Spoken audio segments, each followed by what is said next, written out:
سورہ کہف کے اندر واقعہ ہے، دو یتیم بچے تھے، ان کے والد نیک تھے۔ مفسرین نے لکھا کہ 7ویں پشت پہلے کوئی بزرگ گزرے تھے، مگر ان کے ایک دیوار تھی جس کے نیچے خزانہ چھپا ہوا تھا۔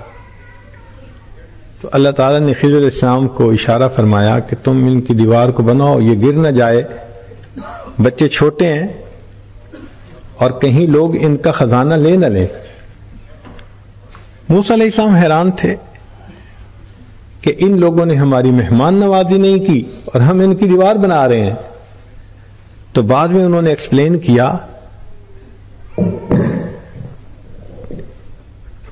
کہ اس شہر کے اندر دو یتیم بچے تھے، وَكَانَ تَحْتَهُ كَنْزٌ لَهُمَا، اور اس دیوار کے نیچے ان کا خزانہ تھا، وَكَانَ أَبُوهُمَا صَالِحًا، اور باپ ان کا نیک تھا۔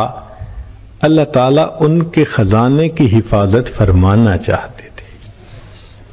تو اللہ تعالیٰ نیکوں کی بھی حفاظت کرتا ہے، سرپرستی فرماتا ہے، اور نیکوں کی اولادوں کی بھی حفاظت فرماتا ہے۔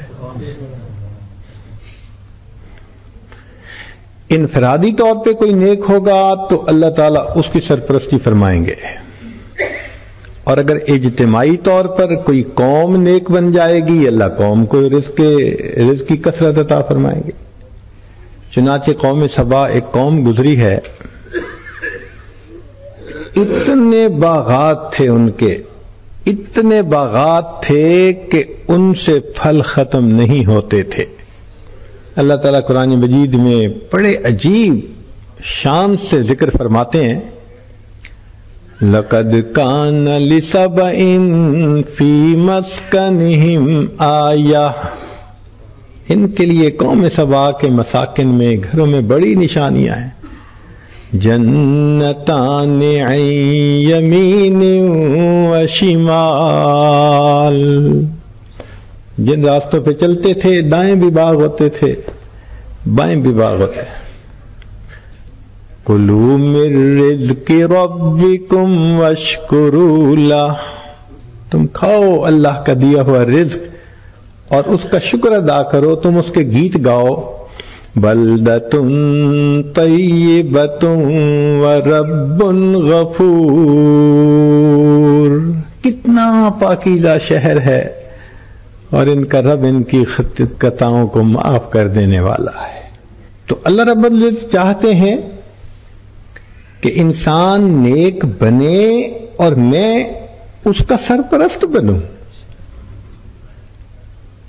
اب بال ہمارے گراؤنڈ میں ہے کہ ہم کون سا راستہ اختیار کرتے ہیں۔